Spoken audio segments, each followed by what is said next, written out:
berulang kali saya sampaikan di atas mimbar ini, inna minan nasi nasan, sesungguhnya di tengah-tengah manusia itu ada orang-orang yang punya kemampuan mafatihu lil khair, yang bisa membuka pintu-pintu kebaikan, maghalikul syarr, dan menjadi penutup bagi pintu-pintu kejahatan. Jadi kalau dia menjadi pejabat atau dia menjadi aparat, maka kejahatan-kejahatan itu akan dia kunci, tidak diberi ruang baginya, sehingga kejahatan itu bisa merajalela.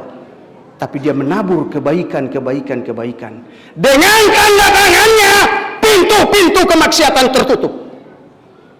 Itu pemimpin yang baik. Wa inna minan nasi nasan, tapi juga ada di tengah-tengah manusia ada orang-orang mafatihu lisyarri maghaliku lil khairi, yang menjadi pembuka bagi pintu-pintu kemaksiatan, kejahatan, dan pengunci bagi pintu-pintu kebaikan. Kalau ada orang baik, Bismillahirrahmanirrahim. Ud'u ila sabili rabbika bil hikmati wal maw'idhatil hasanah wajadilhum billati hiya ahsan. Inna rabbaka huwa a'lamu biman dhalla 'an sabilihi wa huwa a'lamu bil muhtadin.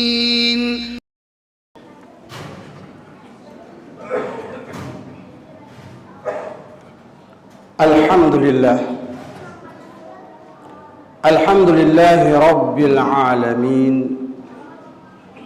huwallazi anzala al-Qur'an hudan linnas wa bayyinatin minal huda wal furqan. Ashhadu an la ilaha illallah wahdahu la syarika lah, wa ashhadu anna Muhammadan abduhu wa rasuluhu wa habibuhu wa haliluhu. Salawatu Rabbi wa salamuhu wa barakatuhu alaihi wa ala alihi wa ashabihi ajma'in. Amma ba'd, faya ibadallah, ittaqullah haqqa tuqatih wa la tamutunna illa wa antum muslimun. Ma'asyiral muslimin wa jumratus salihin rahimani wa rahimakumullah. Dari mimbar yang sakral dan terhormat ini, saya mengajak Bapak dan saudara-saudaraku sekalian untuk tetap bersyukur dan bersujud kepada Allah. Allah yang Maha Pengasih dan Maha Penyayang, yang telah banyak mencurahkan anugerahnya, karunia-Nya, rahmat-Nya, nikmat-Nya, taufik serta hidayah-Nya kepada saya, Bapak dan saudara-saudaraku sekalian, sehingga sampai detik ini kita masih bisa menjalani aktivitas kehidupan kita, termasuk aktivitas kita saat kita berada di rumah Allah yang bernama Masjid At-Taqwa ini. Semoga seluruh amal ibadah kita, infak dan sedekah kita yang telah kita lakukan pada hari-hari kemarin, saat ini, dan insya Allah pada masa-masa yang akan datang, kiranya diterima di sisi Allah Subhanahu wa Ta'ala. Dan semoga amal itu menjadi pemberat dalam timbangan kebaikan kita di sisi Allah Subhanahu wa Ta'ala pada hari kiamat nanti. Salawat dan salam untuk Rasulullah junjungan kita Nabi Muhammad sallallahu alaihi wasallam bersama segenap keluarganya, para sahabatnya, serta seluruh pengikut-pengikutnya, termasuk saya, Bapak dan saudara-saudaraku sekalian. Mudah-mudahan di hari kiamat nanti kita semua kembali dikumpulkan oleh Allah untuk mendapatkan syafaat dari junjungan kita Nabi Muhammad. Dengan syafaat itu mudah-mudahan kita berkumpul di dalam surganya Allah Subhanahu wa ta'ala. Amin ya rabbal alamin. Ma'asyiral muslimin, jamaah sidang Jumat yang terhormat. Dalam Al-Quran surat An-Nisa ayat 135, Allah Subhanahu wa ta'ala berfirman, Ya ayyuhalladzina amanu, wahai orang-orang yang beriman, kunu qawwamina bil qist, jadilah kalian orang-orang yang senantiasa menegakkan keadilan. Syuhada alillah, menjadi saksi karena Allah. Walau ala anfusikum, meskipun terhadap dirimu sendiri. Awil walidain, atau terhadap kedua orang tuamu, terhadap ibu dan bapakmu. Wal aqrabin, atau terhadap kerabatmu, kelompokmu, golonganmu, atau sukumu. Iyakun ghaniyan au fakiran, jikalau yang terdakwa itu orang kaya ataukah orang miskin, fallahu aula bihima, sesungguhnya Allah lebih mengetahui kemaslahatan atau kemanfaatannya. Fala tattabi'ul hawa, dan janganlah kamu mengikuti hawa nafsumu, anta'dilu, sehingga kamu tidak bisa berbuat adil. Wa in talu, jikalau kamu memberikan kesaksian, janganlah engkau memutarbalikan kata-kata. Janganlah mulutmu mempersilat lidah, sehingga yang benar kau katakan salah, dan yang salah kau katakan benar. Autu'ridu, atau kamu enggan untuk menjadi saksi, karena yang terdakwa itu adalah keluargamu, kelompokmu, sekutumu, atau dalam konteks kewargaan negara, dalam kehidupan berbangsa dan bernegara, karena dia adalah orang partaimu. Fa innallaha bima ta'maluna khabira, karena sesungguhnya Allah maha teliti terhadap setiap pekerjaan yang kalian lakukan. Di ayat yang lain, yakni surat Al-Maidah ayat 8, Allah mengulang lagi redaksi dari firman Allah yang telah Allah sampaikan pada Quran surat An-Nisa ayat 135 tadi. Allah berseru, ya ayyuhalladzina amanu, wahai orang-orang yang beriman, kunu qawwamina lillah, jadilah kalian orang-orang yang senantiasa menegakkan keadilan dan kebenaran semata-mata karena Allah. Syuhada abil qist, kalau kamu diminta untuk menjadi saksi, bersaksilah dengan adil. Wala yajrimannakum sana'anu qaumin ala alla ta'dilu. Dan janganlah karena kebencianmu kepada satu kelompok, kepada satu golongan, kepada satu kaum, atau kepada seseorang, sehingga membuat kamu tidak bisa berbuat adil.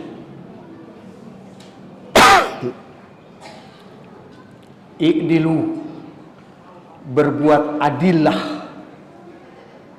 Huwa aqrabu littaqwa, karena berbuat adil itu adalah merupakan satu tanda bagi orang-orang yang bertakwa. Tandanya orang yang bertakwa kepada Allah adalah orang itu menegakkan keadilan kapan saja dan di mana saja dia berada. Innallaha khabirum bima ta'malun. Sesungguhnya Allah Maha melihat apa yang kalian perbuat. Saudara-saudaraku sekalian, masih banyak ayat-ayat yang lain, masih banyak firman-firman Allah yang lain yang menyuruh kita untuk menegakkan keadilan kapan saja dan di mana saja kita berada. Sebagai ayat yang ketiga, Allah berfirman dalam Quran surat An-Nisa ayat yang 58. Innallaha, sesungguhnya Allah, ya'murukum, menyuruh kalian semua, antu addul amanati ila ahliha, untuk menyampaikan amanah kepada mereka yang berhak menerimanya. Wa idza hakamtum bainan nas, dan jikalau kalian menetapkan suatu hukum kepada manusia, antahkumu bil adl, maka tetapkanlah hukum itu secara adil.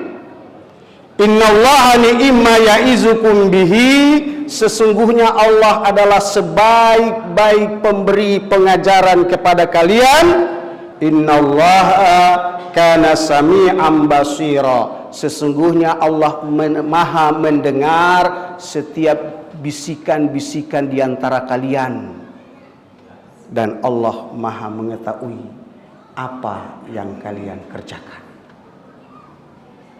Saudara-saudaraku sekalian, 3 ayat ini menjadi landasan atau pijakan bagi setiap orang yang mengaku dirinya beriman dan bertakwa kepada Allah Subhanahu wa ta'ala. Siapapun dia, apalagi kita berada di negara Republik Indonesia yang sangat kita cintai, yang berasaskan Pancasila, yang salah satu silanya adalah bertakwa kepada Tuhan yang Maha Esa. Ketuhanan yang Maha Esa. Jadi orang-orang yang tidak beragama tidak pantas hidup di Republik ini.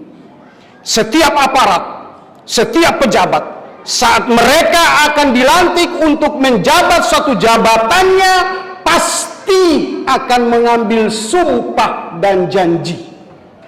Setidak-tidaknya yang diangkat menjadi anggota dan ketua KPPS, panitia pemungutan suara, saat menjabat pasti mereka mengucapkan sumpah dan janji. Demi Allah kami bersumpah, demi Allah kami berjanji. Dan Allah katakan, wa aufu bil uqud, tepatilah janji-janji. Di antara janji itu adalah ketika kami melakukan apa yang diamanahkan kepada kami adalah menjalankan hukum dengan sejujur-jujurnya dan seadil-adilnya. Tidak ada kebohongan. Tak boleh ada dusta di antara kita. Itu.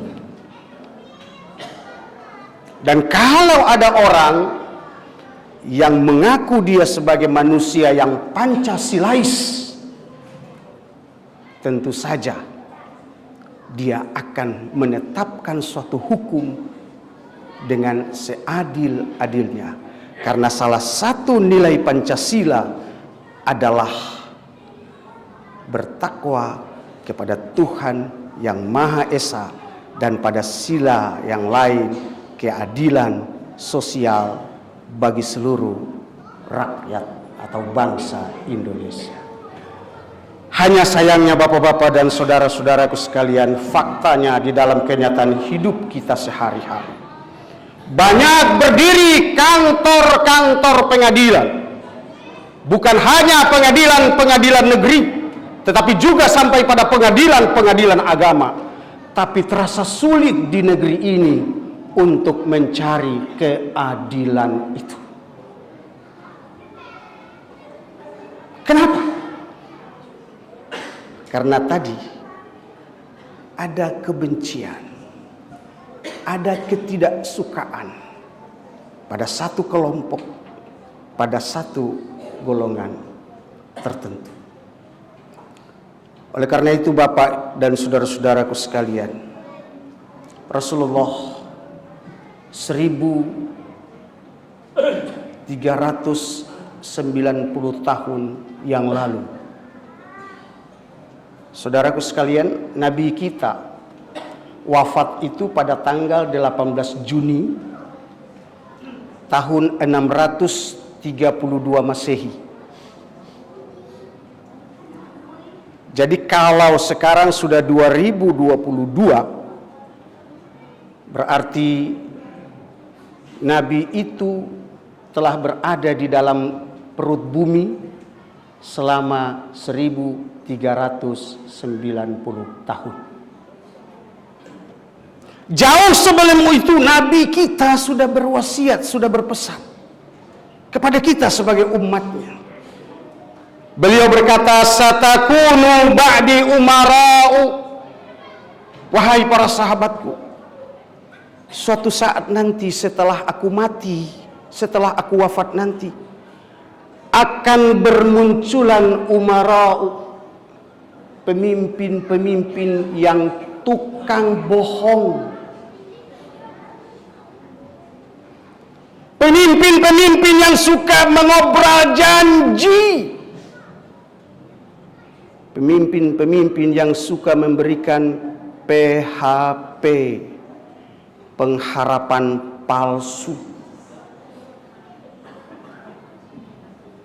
Lalu Rasulullah ingatkan, man dakhala alaihim, barang siapa yang join bersama mereka, barang siapa yang kolaborasi bersama mereka, barang siapa yang gabung bersama mereka, fasaddaqahum bikazibihim, membenarkan kebohongan-kebohongan mereka. Udah tahu dia bohong, masih dibela.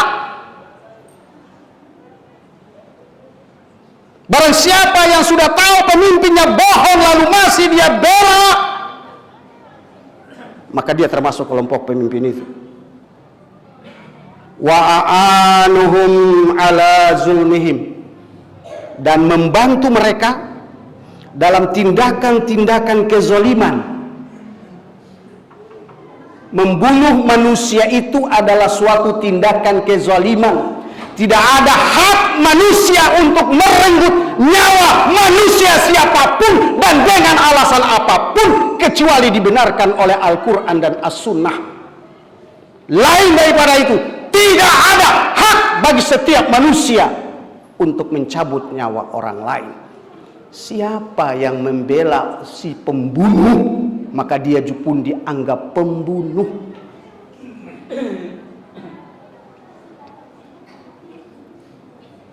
Falaisa minni, orang yang gabung dengan pemimpin yang tukang bohong itu, orang yang membela pemimpin yang suka bohong itu, dan orang yang membantu kezaliman dari pemimpin yang suka berbohong itu, kata Rasulullah, falaisa minni, dia bukan golonganku.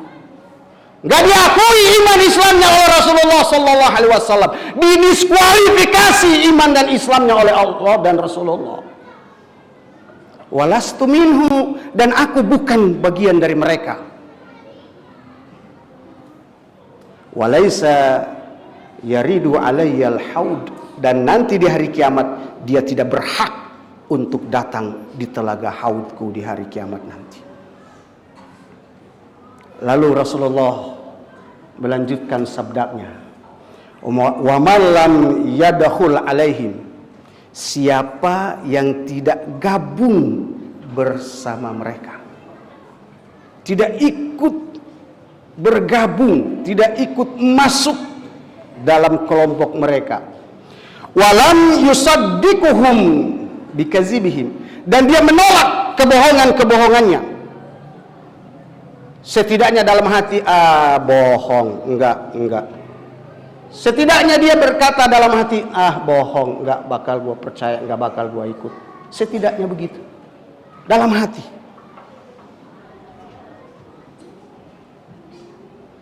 Walam yu'inhum ala zulmihim, dan dia benci dengan tindakan kezaliman mereka. Fahuwa minni wa ana min, maka dia adalah bagian dariku dan aku adalah bagian darinya. Diakui. Wa yaridu alal haudi, dan dia di hari kiamat nanti berhak untuk mampir dan minum di telagaku. Saudara-saudaraku sekalian, apa yang disampaikan oleh Allah dan oleh Rasulullah, apakah sudah ternyata di akhir zaman ini ataukah belum? Saya kembalikan kepada Bapak dan saudara-saudaraku sekalian. Kalau ternyata kondisi zaman sudah seperti ini yang disabdakan oleh Rasulullah, lalu apa tindakan kita? Tadi yang diberikan contoh oleh Rasulullah, jangan dukung mereka, jangan pilih mereka, jangan bela mereka yang tukang bohong itu. Sebab orang kalau sudah berbohong itu, sekali dia berbohong untuk menutupi kebohongan-kebohongan yang telah dia buat, dia akan bohong lagi, dan bohong lagi. Kalau sudah sekali dia berjanji, lalu janjinya itu dia ingkari, besok obrol janji lagi. Tinggal kita mikir, mau nggak kita di PHP terus, diberi harapan-harapan palsu terus. Kalau kita tidak mau, ayo kita berubah. Berulang kali saya sampaikan di atas mimbar ini, inna minan nasi nasan, sesungguhnya di tengah-tengah manusia itu ada orang-orang yang punya kemampuan mafatihu lil khair, yang bisa membuka pintu-pintu kebaikan, maghalikul syarr, dan menjadi penutup bagi pintu-pintu kejahatan. Jadi kalau dia menjadi pejabat atau dia menjadi aparat, maka kejahatan-kejahatan itu akan dia kunci, tidak diberi ruang baginya, sehingga kejahatan itu bisa merajalela. Tapi dia menabur kebaikan. Dengan tanda tangannya, pintu-pintu kemaksiatan tertutup. Itu pemimpin yang baik.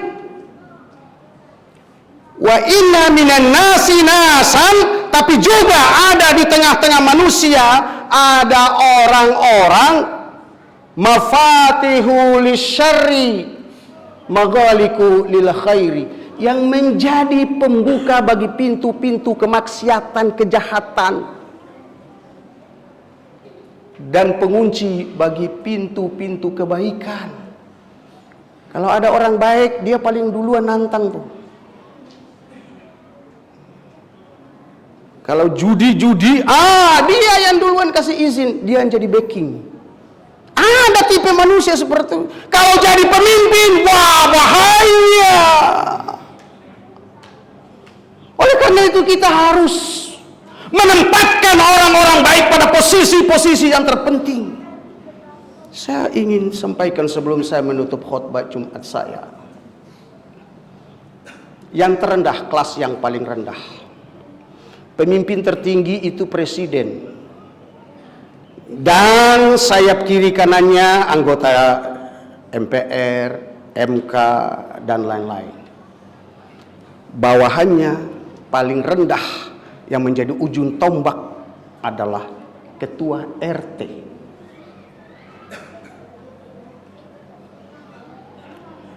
Kalau orang-orang baik tidak mengambil bagian untuk menempatkan orang-orang yang baik, maka jangan mengeluh kalau ada orang yang tidak baik melakukan tindakan-tindakan kezaliman dan Anda merasakan kezalimannya. Nikmati saja kezalimannya. Saya contohkan. Pada suatu saat terjadi pemilihan ketua RT. Orang-orang baik dari masjid, dari majelis taklim mengirim calonnya untuk dipilih. Ya tukang mabok, tukang judi juga begitu. Memilih calonnya untuk bersaing pada pemilihan. Maka terjadilah dua pasang. Antara yang hak dan yang batil. Ketika hari pemilihan, orang-orang baik gak mau peduli. Mereka hanya kirim utusan, tapi mereka tidak datang. Yang datang orang-orang yang kurang baik, orang-orang yang kurang benar. Akhirnya yang terpilih adalah, demi Allah, saya menjadi saksi, tukang rias yang kebetulan LGBT. Begitu datang, lapor, saya langsung bilang sama Pak RW ini, Pak Ustadz, saya nggak mau Pak Ustadz, tapi mereka dorong-dorong saya Pak Ustadz. Apa saya salah Pak Ustadz? Kamu nggak salah. Dalam era demokrasi kamu nggak salah. Yang salah orang baik, kenapa mereka tidak datang untuk memberikan hak suaranya kepada calon yang baik itu. Apalagi di era demokrasi sekarang Pak, one man, one vote, one man, one value. Satu orang itu satu suara. Suara kiai sama dengan suara preman. Suara ustazah sama dengan suara seorang WTS, sama. Nah kalau ada dua WTS lawan satu ustazah, kalah ustazah. Apa kita mau membiarkan keadaan ini terus begitu? Padahal di dalam Al-Quranul Karim surat Yasin, surat yang ke-36, di ayat yang ke-65, yang setiap malam Jumat kita baca, al-yauma nakhtimu ala afwahihim wa tukallimuna aydihim wa tashhadu arjuluhum bima kanu yaksibun. Pada hari itu kami akan gembok, kami akan kunci mulut-mulut mereka, wa tukallimuna aydihim, dan akan bicara tangan-tangan mereka, dan jari merupakan anggota daripada tangan kita. Kalau nanti ditanya, kenapa kok kamu memilih pemimpin yang tukang bohong? Kenapa? Oleh karena itu Bapak dan saudara-saudara, Imam Syafi'i juga Imam Al-Ghazali menyatakan wajib bagi seorang makmum untuk mengetahui rekor daripada imamnya. Wajib hukumnya untuk mengetahui jejak hidup daripada imam. Nah, saudara, biarpun dia fasih ngajinya, biarpun fikihnya hebat, tapi kalau gabung tukang mabuk, bahkan dia ikut mabuk, apa layak kita angkat dia jadi imam? Tentu tidak. Ada syarat dan ketentuan yang harus kita berlakukan. Coba kalau kita bicara seperti ini, wah, ini apa nih, politik identitas nih. Saudara, siapa yang tidak bisa melepaskan diri dari identitas? Setiap kita ini punya identitas. Nama juga sudah menunjukkan identitas, saudara. Nggak percaya? Coba kalau saya bukan di Jumat ini, keluar dari Jumat, saudara tanya, Pak, siapa namanya Pak? Saya namanya Pasaribu Pak. Kamu Hutahuruk. Kamu siapa? Sinaga. Kamu Panjaitan Pak. Kita bisa tahu identitas orang ini dari mana. Nama saja menunjukkan identitas. Kalau ditanya siapa Pak namanya? Nama saya Nanang, istri saya Nining, anak saya Nunung dan Neneng.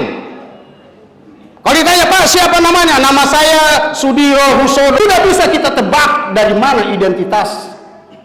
Apalagi kita sebagai seorang Islam, tunjukkan identitas kita. Nah ini yang sengaja mulut-mulut nyinyir dari orang-orang yang gak suka kalau republik ini dipimpin oleh orang-orang yang taat kepada Allah. Saatnya gunakan jarimu untuk memilih orang-orang yang terbaik. Barakallahu li wa lakum fil Qur'anil azim wa nafa'i wa iyyakum bima fihi minal ayati waz zikril hakim wa taqabbal minni wa minkum tilawatahu innahu huwal ghafurur rahim.